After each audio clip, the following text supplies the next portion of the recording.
Welcome back to my channel, Duct Tape Mechanic.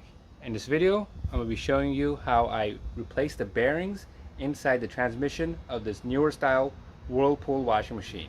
Now, the transmission of this washer is considered to be a non-serviceable part, but in this video I hope that you see how there's always alternative methods and alternative schools of thoughts to making these repairs. So if you like this video, make sure you subscribe to my channel for more DIY and tinkering videos. Right, so if you have this sort of washing machine that has these 6 LED lights followed by a pause play button, whether that's a Whirlpool or Amana, Maytag, Kenmore, or any of the other sub brands that Whirlpool makes, and it's howling like a freight train during the spin cycle, that pretty much means that the bearings in the transmission are shot and you have to replace the transmission. And I covered that in some pretty good detail in a video I made in the past, and I'll link that in the description of this one. However, in this video I'm going to be doing a much more advanced or exploratory type of repair, in which I'm going to try to actually repair the bearings in that transmission. So I understand this video is not going to be very practical or applicable to a lot of everyday homeowners, but if you're in the appliance resale game or just curious about how things work, I think you'll really enjoy this video. And actually, if you grab the shaft right here and you can hear that bearing kind of roaring, making that noise, because inside here is a pressed bearing on the top and the bottom, and the majority of the time that noise is caused by that top bearing going out. And unfortunately, they say this is not serviceable because it's sealed by these rivets. I don't know why they just can't use bolts right here to allow us access to it, but it's got these rivets. Well, that hasn't prevented me from actually opening this thing up, so I was able to take a transmission that had good bearings but was leaking oil, and I opened it up, and I plan on taking this part right here, which is the top and the bearing, after I get this cleaned up. And you can see here that this bearing is smooth when you turn it. Like, hear that? You can hardly hear anything, versus that's the issue of the top bearing going out. So I'm going to actually do a little experiment here and put this transmission top onto that transmission, because this has already got that bearing seated and already pressed in there, so I don't have to worry about pulling it and replacing it or anything like that. So I just took the entire top and I'm going to do a top replacement. Removing the transmission from the washing machine, the first thing I did was I drilled out all 12 of the rivets.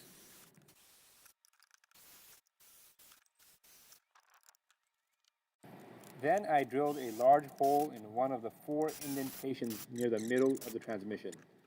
It does not matter which one of the 4 you choose. This allowed me to have access to the 1/4-inch screws of the housing that holds the transmission oil and the gears. After that, I undid all the 1/4-inch screws. You can get access to them one at a time by rotating the shaft of the transmission. After that, I just pried apart the transmission into 2 halves. I went ahead, after drilling this hole and undoing the screws that are in there, what you have to do is you have to separate the top from the bottom, and that's actually the hardest part, because as you can see, they put a lot of this white sealant on there. But after enough prying, I was able to get it off. Then this is the top with the bad bearing. I think what's actually happening is I think this seal was leaking, the top agitator seal right here, the transmission seal I should say, and it was actually leaking water onto the bearing, or at least the bearing sleeve, and that's what was causing it, what caused it to go bad in the first place. Anyways, I just took this entire top off, and I'm going to replace it with the top that's good. I went ahead and took out the inner shaft and just put it in there. And so what I'm basically going to do next is I'm going to fill this up with gear oil, make sure everything's nice and clean. Then I'm going to put some gasket maker or RTV around here and go ahead and put this top just on like so, and let that sit overnight. Then after that, after putting the RTV on, I'm going to go back in here with the screwdriver or the nut driver and tighten it down the top onto the housing of the transmission or the gearbox. And after that, I'll put the top on, Well, then I'm going to probably leave that overnight. Then what I might come back and do is I may just use a nut and a bolt, just a couple of three here, and two back there, just to tighten up the transmission. I think that'll hold it. Maybe I'll put some of the thread locker on there so it doesn't come off with any sort of vibration, but I don't see myself putting rivets back on here. That's a little bit impractical and time inefficient because this thing is taking already enough time. Alright, so I went ahead and put the top of the old transmission on this one. Then I used that red RTV gasket to seal in that gear oil, and now I just gotta use these nuts and bolts right here to replace where the rivets were. Alright, so it looks like I'm finally done with this rebuild. So just to recap, I took the top, which includes the bearing and the shaft, from one transmission and the bottom from another. So basically I had one that had a good top and one that had a good bottom. The one with the bad bottom is over here. It was leaking. And so I took it and I combined them together. I pretty much first drilled out the rivets, then I made a hole right here to get access to the bolts that hold the gears and the oil. Then I separated the top from the bottom, and I pretty much reversed the process. And instead of using rivets, I use these screws right here, and the sealant I used pretty much gasket maker, red gasket maker, and that's how I was able to rebuild this transmission. So now I have one that has a good bearing. As you can hear, it's smooth and it doesn't leak oil. So I'm gonna go ahead and slap this into the machine and see if this whole effort was worth it.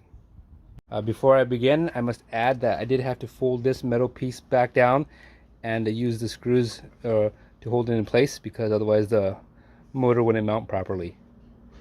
Alright, let's reassemble everything.